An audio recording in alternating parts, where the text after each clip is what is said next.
Funcionarios europeos han salido al quite para responder al presidente Donald Trump que en el documento sobre la estrategia de seguridad nacional que presentó el jueves, su gobierno está adoptando una actitud de confrontación y de fuertes críticas a Europa, entre ellas el declive económico europeo y el riesgo de que se borre, dice el documento, la civilización por la migración y la censura. Entre otros, han reaccionado el primer ministro de Polonia y expresidente del Consejo Europeo, Donald Tusk, quien en su cuenta de X escribió un mensaje a los estadounidenses diciendo: Europa es su aliado más cercano y no su problema, dice el texto. Y tenemos enemigos comunes, al menos es el caso en los últimos 80 años. Y continúa, tenemos que mantenernos y es la única estrategia razonable de seguridad o de nuestra seguridad común, a menos que algo haya cambiado, dice Donald Tusk. Por otra parte, este lunes el presidente del Consejo Europeo, Antonio Costa, calificó la estrategia estadounidense como un cambio sísmico en las relaciones transatlánticas. Dijo que los aliados deben actuar como aliados, que Europa no tiene la misma visión que Estados Unidos en varios temas, pero no se puede aceptar, dijo, la amenaza de interferencia en la soberanía europea.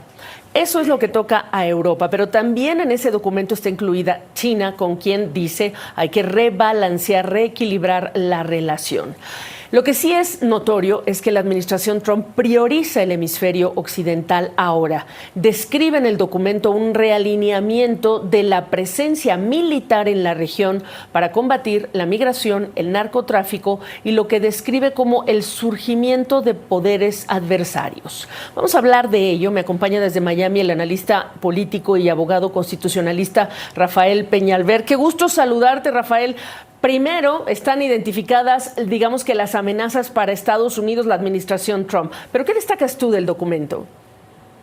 Gaby, buenas noches. Y yo creo que estamos viendo un nuevo orden mundial que se está presentando poco a poco frente a nuestros ojos. Un nuevo orden mundial donde Estados Unidos es el dueño de las Américas y eso implica poder actuar militarmente a su conveniencia, donde se le da a Rusia la zona de actuación en su territorio y en la expansión hacia Europa. Se rompe la alianza tradicional que siempre ha existido entre Estados Unidos y la Unión Europea como la alianza primordial. Y vemos como China queda para un nuevo balance mundial, pero básicamente son tres zonas de influencias, cada una dirigida por un dirigente totalitario: Rusia con Putin, Lee en China y Trump en los Estados Unidos.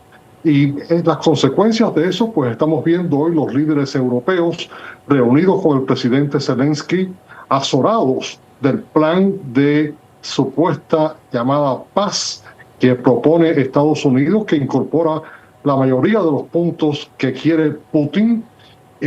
Básicamente una Ucrania con un ejército muy reducido, una Ucrania que renuncie a sus aspiraciones de poder ser parte de la OTAN y una Europa que no tendría el apoyo militar que ha siempre tenido, que siempre ha contado con Estados Unidos. Así que un nuevo orden mundial.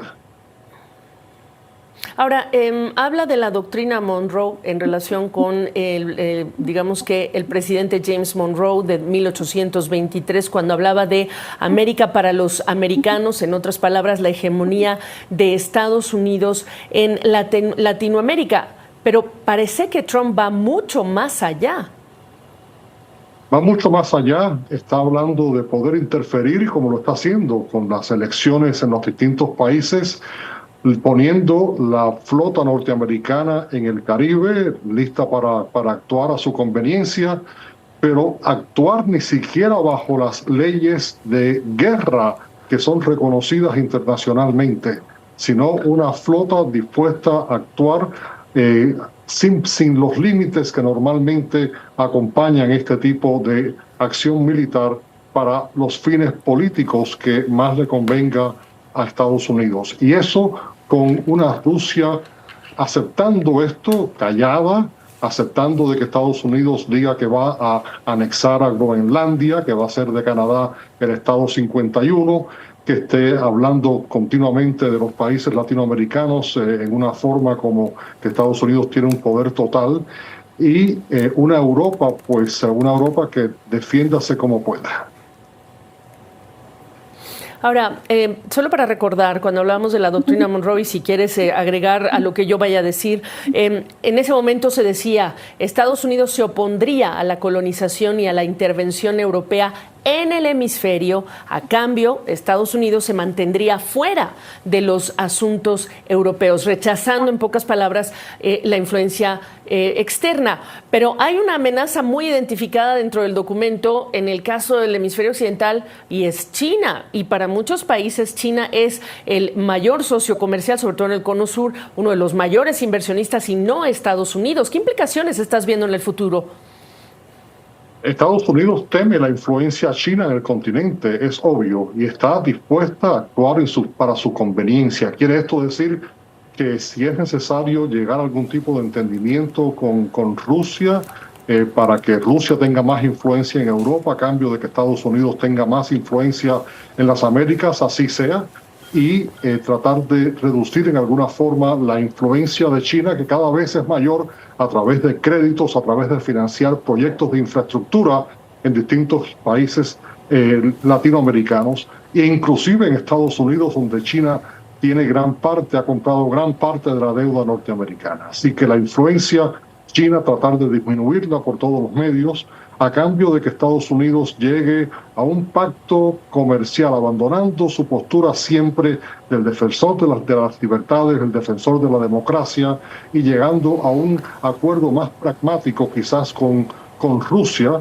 para la división de los territorios, como ya habíamos hablado. Y además hay que pensar, ¿no?, que tiene grandes aliados en Argentina con el presidente Milei, pero China también es un importante socio o comprador para Argentina. Vamos a ver cómo eso toma, digamos, forma. Pero para cerrar, a ver, Rafael, esto ya lo venía cocinando la administración Trump, si recordamos lo que decías tú, Groenlandia, el canal de Panamá, cuando se hablaba de la influencia china, que se tuvo que, digamos, que reestructurar de quién es la propiedad del canal de Panamá. Pero apenas son dos ejemplos que nos adelantaban lo que venía con este documento. Nos adelantaba con lo que venía, y desgraciadamente para Ucrania, yo creo que Ucrania es la que pierde en todo esto. Rusia pidiendo que se le entregue la totalidad de la zona del Donbass. A cambio, quizás Rusia no objetando las acciones de Estados Unidos con respecto a Venezuela y a otros países, considerando Estados Unidos que su interés primordial tiene que ser la casa, considerando el hemisferio occidental como lo más cercano, y Estados Unidos adoptando una posición de América primero, pero una América que está negociando a base de intereses comerciales principalmente, más que de objetivos políticos como la democracia, como la libertad. Países como Ucrania, una advertencia, y creo que hoy los líderes europeos en Londres vieron bien claro que para ellos el primer objetivo tiene que ser la defensa propia, y saben que no cuentan ya con el apoyo estadounidense con que siempre habían contado. Repito, un nuevo orden. Y bueno, ya no... Claro, y no habíamos hablado del efecto que puede tener, dicen los políticos europeos, para las posiciones más radicales de ultraderecha en Europa. Pero será tema para otra ocasión. Gracias por este análisis. Buenas noches. Un gusto, Gaby.